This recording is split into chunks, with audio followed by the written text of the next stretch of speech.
Ibihe byiza kuri uwo muntu wakoze subscribe kuri Kasuku Media TV no muhungu w'abanyarwanda Jessica wa mipanga icyogere mu nkuba umwami w'abagore.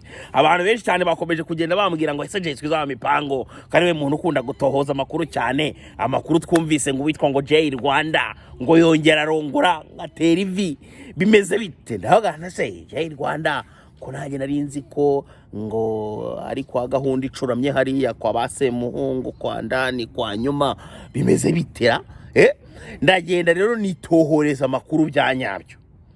Maze gutohoza amakuru bya nyabyo ndagenda nsanga umwana bita Jay Rwanda muri leta zunze ubumwe za Amerika, akaba akora ahantu bita ku kigo cy'amashuri, akora akazi ko gukupakupa indabo. Kuri ubu ngubu byemewe n'amategeko, umwana rwose ngo ni Jay Rwanda yamaze gutera ivi rya kabiri. Turagira ngo rero twibarize hamwe tuti ese amavi nayo umuntu agenda muri guverinema ukavuga ngo irya mbere barisibe bashyire irya kabiri.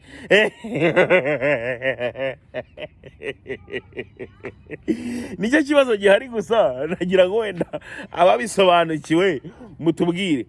Ivi umuntu wateye ivi nyine ugatera ivi nk'ubu ngubu ukavuga ngo runaka mutereye ivi, hari aho bigira byandikwa ko sindaritera, niyo mpamvu mbibaza sindanabona naho baritera ko nyambona bira bintu ari uburyarya cyane kandi nge nanga kugaragara mu bintu by'uburyarya.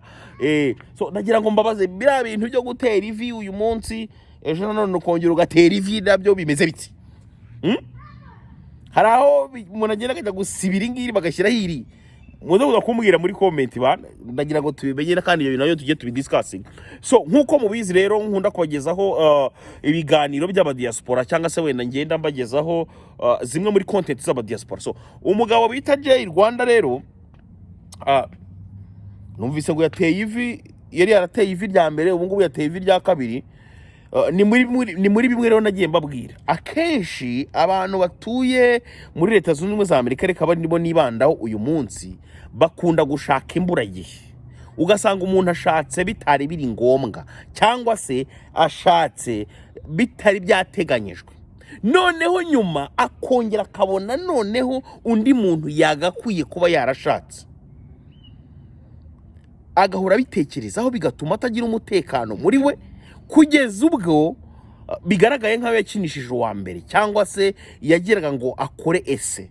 Guys, ku bantu cyangwa se ku kintu kijyanye n'umutima, gukinisha imitima y'abana b'abakobwa nicyo kintu cya mbere ku isi ngewe nshobora kuba navuga ko ari nk'umuvumo, cyangwa se wenda nicyo kintu kibi cyane ku isi gishobora kuba kiryana.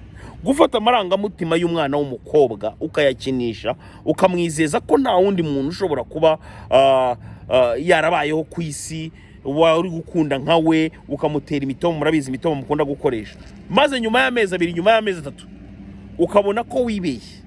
Bivuze ngo wagiraga ngo ugerageze ukore ese, kandi rwose mwuka byaramwe nkuko nababwiye ntangira, ntago ku muntu ushobora kuba wagerageza mubane kopinage, kope cyangwa kopine, ariko ntuzabeshye umuntu ngo murabana.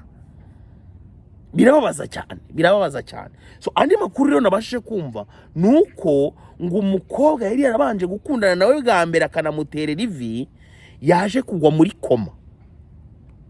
Murabyumva ariko gukana umwana w'umukobwa ngo yaje kugwa muri koma akimara kumva ko nyamuhungu yamaze guterera ivi wa kabiri. Ariko murumva ubwo buremere bw'ibyo bintu.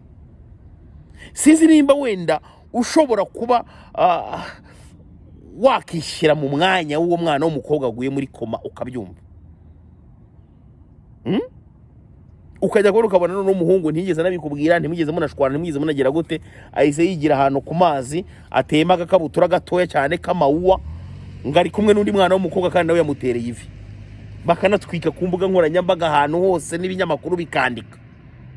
Urumva wabigenza gute? Gusa ngewe amakuru nifitiye na nizeye 100%. Urabona umuntu bitagiye Rwanda ni umunebwe. Kuba ari umunebwe rero ngo abayishakira abana b'abakobwa bashobora kuba banahiga amafaranga mu bundi buryo. Banahiga amafaranga mu bundi buryo, bagakora commerce regiriye cyangwa se regiriye.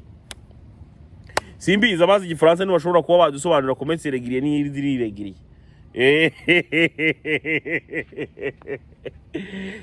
abantu barambwiye ngo Jessica za mipango yugerageza unazimize. Ubu ndimo nagerageza kujya nkora imvugo nzimizi. Ndimo nanandika igitabo nyine cyo kugira ngo nge nzimiza gake gake. Izo commerce ebyiri abantu mwize mwagiye ku ishuri muze kuza kutubwira uburyo zikoramo, amasaha zikoreramo ndetse naho zikorerwa, niba ari ku mutandawo, niba ari hehe. So muraza kuza kubitubwira. Baribereye aha ngaha niho ndarebera mu turinete tw'ibicurane ariko mba mbireba nyamuneka rwose.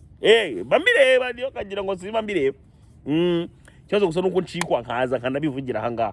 So aba diaspora nabasuhuza cyane, mwe mukomeza kuduheza content ndetse namwe abantu mukurikirana content zacu, namwe ndabasuhuza cyane. Ariko nababwiye ngo hano muri comment muze kuza kugerageza ibishoboka byose mu commenting mumbwira ibyo nabasabye kubabaza. Umva nanjye ibintu mvuzera ibyo nabasabye kubabaza, muze kumbwira ibyo nabasabye.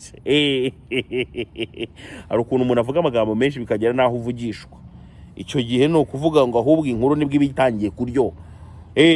Nkunda kubwira abantu benshi cyane kugira ngo inkuru iryohe nuko biza kuza kugira ahantu uvugishwa, aho ngaho rero inkuru ibatangiye kuryo.